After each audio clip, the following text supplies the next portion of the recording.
It is human nature to be aware of dangerous things. We teach this to children. Beware of strangers, stranger danger. It's a natural instinct. Fear is an important emotion over the generations. It is a evolutionary strategy to stay safe.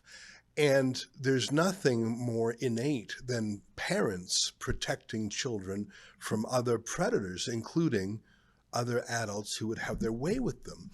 And one of the tactics that is necessary by people who take advantage of young children is to defeat that natural reflex, that defensiveness, that revulsion or fear when an adult presents himself in an inappropriate way to a child. There's a psychological term called DARVO. It's an acronym: deny, accuse, reverse victim, and offender. What I mean by that is if there's a sexual offender who is challenged on that, one of the manipulative techniques, a form of gaslighting, is to flip things around and say, no, you are the offender. I'm the victim.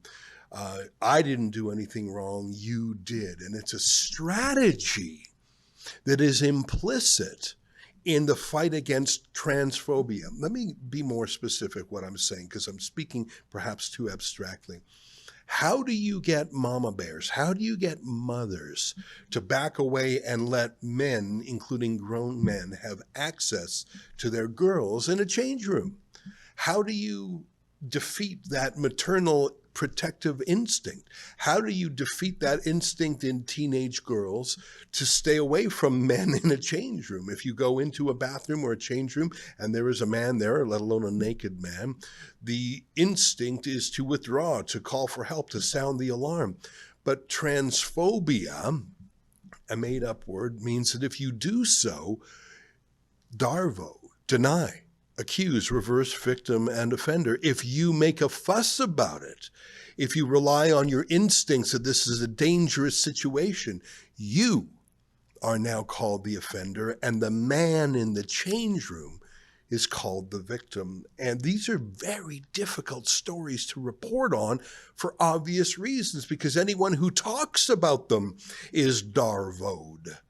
Anyone who reports about them is called an offender, a transphobe. And in so many of these sports environments, children have been practicing their sport for years, since they were very little, and perhaps they're trying to make a national team. And it would wreck it if they got into a political fight. It's very hard to report on. Our friend David Menzies is one of only a handful of reporters in Canada who dares to do so. And so I am delighted to see a second reporter covering this beat. Let me read to you a recent headline in True North, our friends in an independent media outlet. Exclusive: girl athletes silenced over concerns about male teammate in dorms. Members of Team Nova Scotia's girls volleyball roster returned from the Canada Cup in Toronto under threat of sanctions after raising private concerns against competing against a male teammate. The author is Melanie Bennet, and she joins me now from a secret location in Ontario. Melanie, great to see you again. Hi, Ezra. Thank you for asking me to join your show again. Well, you know, if you keep writing stories like this, I'm going to keep asking you to join the show because I want to hear about it. It is difficult to report because people do not want to pop their head up to warn, to blow the whistle about men in women's change rooms, because they'll be denounced as transphobic. Right, but in this case, it's not a man. We're talking about a minor, so it's a boy. As far as I understand, he's 17 years old. And the adults around him are the ones, I think, that require a little bit of scrutiny, because this whole story upset me an awful lot when the whistleblower leak, the person came to me. I can't really disclose any of their information, but the whole premise is that this kid, this young male, was included on a team, and his team kept winning and winning and winning, and he ended up winning most valuable player, ended up doing the cup in Toronto. And some young girls complained, they're all underage, that they're away from their parents. out halfway across the country, unaware of what's going on, and raise some private concerns, like you pointed out, private concerns on a private app amongst themselves. I'm sure that young girls knew that they weren't allowed to complain about these sorts of things, given the education that we give them now. But that wasn't enough. They're not even allowed to complain in private messages. That was leaked to the coaches, and the girls returned home, like you said, under sanctions. Let me read one of the most infuriating lines from your report. The male's inclusion on the girls' provincial team required him to travel to Ontario and share accommodations with female athletes. I remember when I was young and I would go on tours with other high school kids. Of course, you would share hotel rooms with, a couple of beds in the room. You were saving money. And it was same sex. Girls were with girls and boys were with boys. What you're reporting to me is that this 17-year-old, and yeah, it's a minor, but a 17-year-old boy is tantamount to being a man. Certainly physically, a 17-year-old is a man. And to have man... To be clear, I'll correct you on this. Just to be clear, I'm from what I was told, they didn't actually share rooms. They did have a shared bathroom. Okay. But the rooms themselves were private. So the girls weren't sharing rooms at all. Thank you for clarifying that. I'm glad you did. Sharing a bathroom could, I don't know the actual physical setup. Was there a lock on the door, etc.? So that makes it less acute. I should tell you that the case of Leah Thomas in Pennsylvania that kicked off so many of these protests, he would travel with the girls and they're terrified to speak up. And that's what I mean by having your stranger danger instincts dulled, because if you dare instinctively say, this isn't right, you're the one called a transphobe. Well, listen, these girls are terrified too, because if you think about it, they're at an age where next year, they're elite. Okay, so these are elite youths who are competing at a high level, perhaps for scholarships, for maybe to be professional. And so right now there's a male coming in at the elite level at 17 years old. They have another year of high school left. And these girls complaining about somebody being in their spaces, possibly taking their trophies and their scholarships and whatever else. They're being threatened with being expulsed from the team in their last year. That would effectively remove them from any possibility in the future.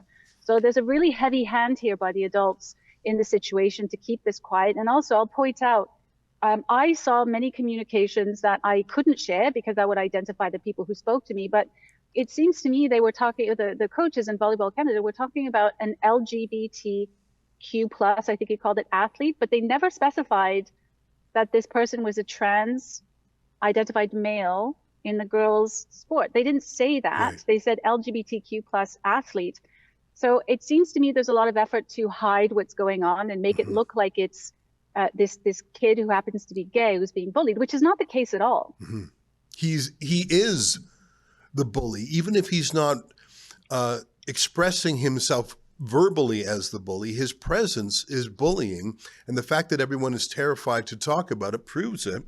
I see that the coach in your story, Coach John Elliott, summoned players at a meeting, condemned the chat as disgusting, laced with transphobia, rude and disrespectful. So this is pure DARVO.